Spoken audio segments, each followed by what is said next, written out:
Hello, my name's Darwall-Smith. I'm the Archivist at Univ and an old member too. Now, as Archivist, of course, I've thought a lot about the history of the college. And during the COVID pandemic of almost 5 years ago now, one thing that struck me was, well, it was a very tough time for us. But we've been around for 775 years, and we've had tough times all the way going back to the Black Death.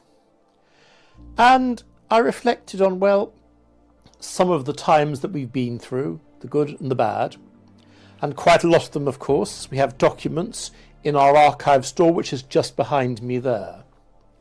And today I'm going to focus on perhaps the most difficult time in our history, which was the English Civil War of the 1640s.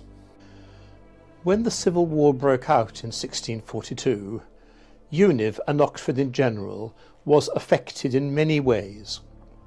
First of all, we were in the middle of building our main quad, and of course work had to stop on that. Most of our students got out of Oxford as fast as they could. Meanwhile, King Charles I and his court chose to come and live in Oxford during the Civil War, and quite a few of the courtiers took up rooms in the colleges, including in our own.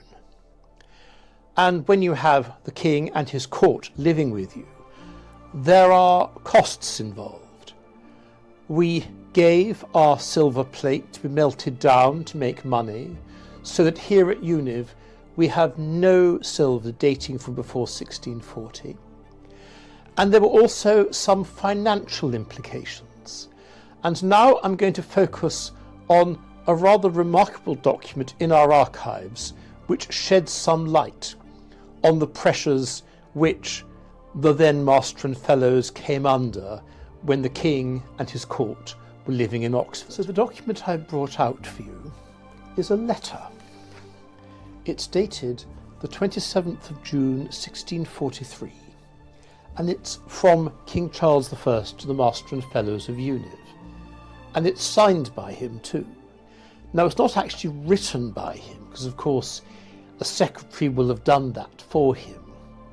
And now I'm going to start reading extracts from it to you, so you can see what King Charles would like the Master and Fellows to do for him. So, trusty and well-beloved, we greet you well. We do with great unwillingness renew our desires of trouble and charge to any persons from whom we have received such ample testimonies of their duty and affection as we confess to have received from you, like, of course, receiving all our college plate. But, he goes on, we are confident you do enough understand your own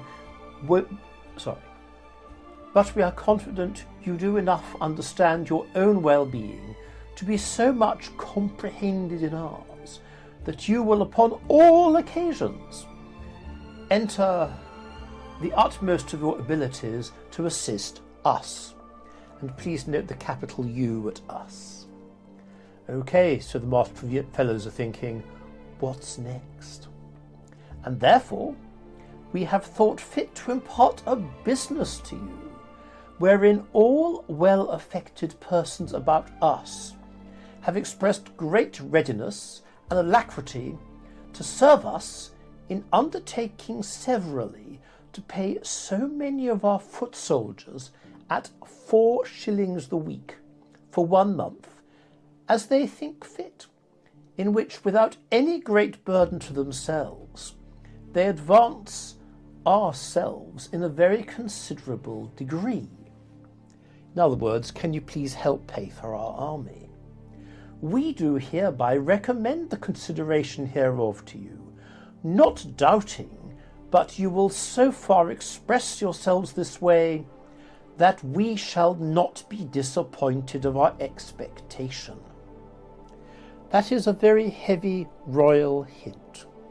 And then he goes on to assure them that it's just for 1 month only, no more than that. Well, of course, when you have a letter like that, you're not going to say to the king, "Sorry, Your Majesty."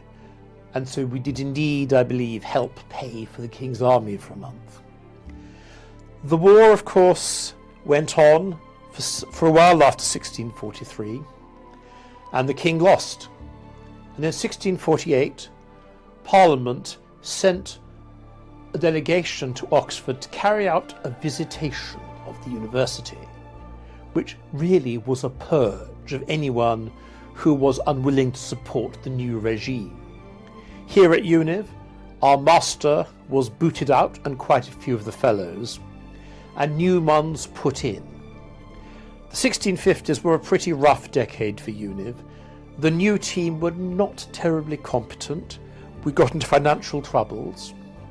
But then in 1660, when King Charles II became king under restored monarchy, our old master and several of the fellows came back to Univ, and we got back into our stride again.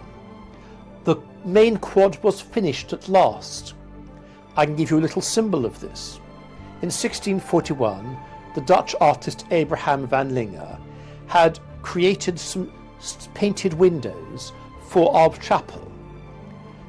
When war broke out, they were put in storage, and they spent the next 20 years in storage until finally in 1666 our chapel was consecrated, and Van Linger's wonderful windows were at last put into storage. Something I've noticed about Univ is that we do seem to show a great ability to bounce back from whatever gets thrown at us, whether it's the Civil War or whether it's the COVID pandemic. And I hope a lesson that we can learn for our successors is, well, we don't know what else may get thrown at us in the future, but on past experience, we do seem to come through it somehow.